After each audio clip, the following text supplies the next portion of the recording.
ನಮಸ್ಕಾರ ರೀ. ನಮ್ಮ ಬಿಜಾಪುರ ಮಂದಿಗೆಲ್ಲ ನಾನು ನಿಮ್ಮ ಚೋಟ ಸಮಿತ್ರಿ.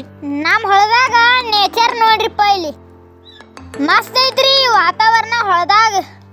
ನೋಡ್ರಿಪ್ಪ, ನಾ ಇಂಥ ಮಳ್ಯಾಗ ಗೊಂಜಾಳಕ್ಕ ಏರಿಯಾ ಗೊಬ್ಬರ ಹಾಕಕತ್ತೀನಿ ನೋಡ್ರಿಪ್ಪ. ರೈತರ ಮಳೆ ಇದ್ರೂ ಗಾಳಿ ಇದ್ರೂ ಯಾವ ಟೈಮಿಗೆ ಯಾವ ಕೆಲಸ ಮಾಡ್ಬೇಕ ಅದನ್ನ ಮಾಡ್ತಾರೆ. ಏನ್ರಿಪ್ಪ ಈ ಚಿಟಿ ಮಳೆ ಹತ್ತೊಂದು ಕೂತೈತಿ, ನಮ್ಮನ್ನ ಹೊಟ್ಟೆ ಬಿಡೋಲಾಗಿತ್ತು ನೋಡ್ರಿಪ್ಪ. ಶಾಲಿಗೆ ಹೋಗಾಗ ಜೋರು ಮಳೆ ಬತ್ರಿ, ಶಾಲಿಗೆ ಹೋಗಕ್ಕಾಗಿಲ್ಲ.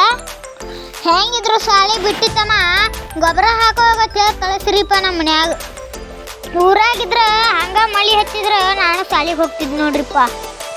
ಈ ಮಳೆಗಾಲದಾಗ ಹೊಲದಾಗಿದ್ದವ್ರಿಗೆ ಶಾಲಿಗೆ ಹೋಗ್ಬೇಕಂದ್ರ ಭಾಳ ಹೈರಾಣ ಆಕತ್ ನೋಡ್ರಿಪ್ಪ. ಇದೇನ್ ಮಳಿ ಬಿಡಂಗಿಲ್ರಿಪ್ಪ, ನಾಳೆ ನಾ ಶಾಲಿಗೆ ಹೋಗ್ಬಿಡ್ತೀನಿ ನೋಡ್ರಿಪ್ಪ. ಊರಾಗಿದ್ದವ್ರ ಆರಾಮ್ ಕುಂಡಿರ್ತೀರಿ, ಹೊಲದಾಗಿದ್ದವ್ರ ಕಷ್ಟ ನೋಡ್ರಿಪ್ಪ. ನಾ ಕೆಲಸ ಮುಗಿಸಿ ಮನೆಗೆ ಬರೋಟ್ಗೆ ನಮ್ಮ ಮಮ್ಮಿ ಬ್ಯಾಳಿ ಕುದಿಸಿದ್ರಿಪ್ಪ.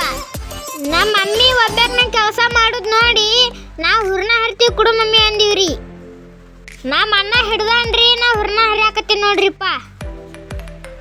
ಆದ್ರೂ ಈ ಹೆಣ್ಮಕ್ಳಿಗೆ ಕೆಲಸ ಭಾಳ ಇರ್ತಾವ್ರಿಪ್ಪ, ನಾವು ಹೆಲ್ಪ್ ಮಾಡ್ಬೇಕ್ರಿ. ನಾವು ಹೆಲ್ಪ್ ಮಾಡಿದ್ರೆ ಅವರು ಸ್ವಲ್ಪ ಖುಷಿ ಆಗ್ತಾರ ನೋಡ್ರಿಪ್ಪ. ನಮ್ಮ ಮಮ್ಮಿಗೆ ನಾವು ಯಾವಾಗಲೂ ಸಣ್ಣ ಪುಟ್ಟ ಹೆಲ್ಪ್ ಮಾಡ್ತೀನಿ ನೋಡ್ರಿಪ್ಪ. ಎಲ್ಲ ಹುರ್ನ ಹರಿದು ಮುಗಿತ್ರಿ, ಈಗ ನಾ ಸ್ವಲ್ಪ ರೆಸ್ಟ್ ಮಾಡ್ತೀನಿ ನೋಡ್ರಿಪ್ಪ. ದೇಶಕ್ಕ ಅನ್ನ ಹಾಕವನ ರೈತ ಯಾವತ್ತು ಇರತಾನ